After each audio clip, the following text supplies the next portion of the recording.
Hello and welcome to this channel. This is going to be a little discussion about something that many people identify with.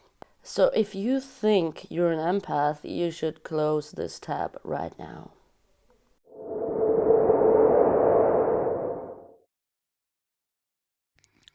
I invite you to discuss this topic in the comments, especially if you disagree with me. Needless to say, all of this is just my point of view on things, and I would love to hear a good thought about this topic. So feel free to say something. And please click the like button if you have the energy to do so. It greatly supports this channel. Thank you. If you found this video, you have probably heard about the term empath. I find myself somewhat irritated by this concept because I don't see any actual meaning behind it.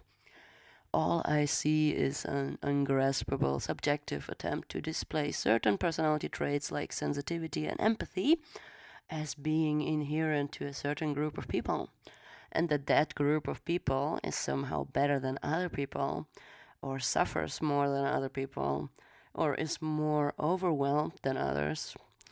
What happens here is that people went and invented a box called empath, and then they made it their identity, perhaps to justify a certain avoidance or resignation. And the point of this video is just me questioning the validity of that box. Empaths claim to be more empathetic than normal people. Whatever that means, because you see such subjective statements like I feel other people's pain more than you are very hard to prove, if not even impossible. Even if you can see an area light up in the brain during a brain scan, it's always only the outside perspective. I know that things like mirror neurons exist in the brain and they are part of what makes up empathy, and the level of empathy is different in every person. A sociopath is the opposite of an empath in that sense. But a sociopath wouldn't call themselves a sociopath. They would not walk around proclaiming that they are one, because if they did, people would start avoiding them. But if you proclaim that you're an empath, people around you will probably go like, oh, you poor little thing. Being an underdog is a guarantee for receiving compassion from other people. See, I'm not questioning the actual sensitivity level in different people, nor do I want to disrespect anyone's childhood trauma. I think all people are traumatized to some degree, and things like hypersensitivity also exist. But what the hell is happening with the weird and mysterious empath stereotype? What needs to happen in order for someone to start calling themselves an empath? Acknowledging that empathy exists is not the same as acknowledging that there is a weird group of people who are different because they have more empathy, as if it were a superpower, because that is bordering on delusion. The empath stereotype is very present on Instagram and on YouTube. There is a whole culture created around this extremely vague term. There are hundreds of social media accounts created for the sole purpose of listing up how special the empath is. Now, if that doesn't scream special narcissistic snowflake, I don't know what does. All of the empath content goes like 12 signs you're an empath and you're a paragon of selflessness. Like, what does it even mean? Unlike the term empathy, which describes a certain psychological trait, and by the way, I personally value that trait, an empath seems to signify a certain image that many people relate to. Now, why do they do that?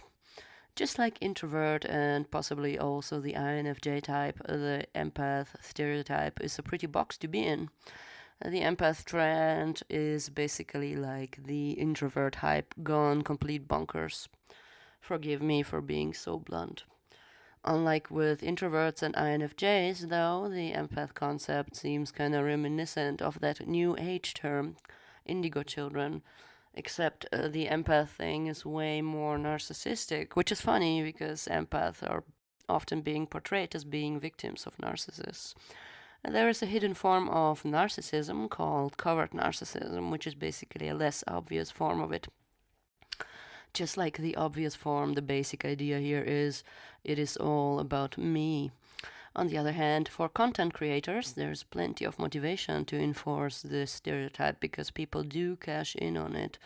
There is this weird empath association, for example, and they are actually charging money to join their club. To me, that smells like a cult. You can become a certified empath, whatever that means.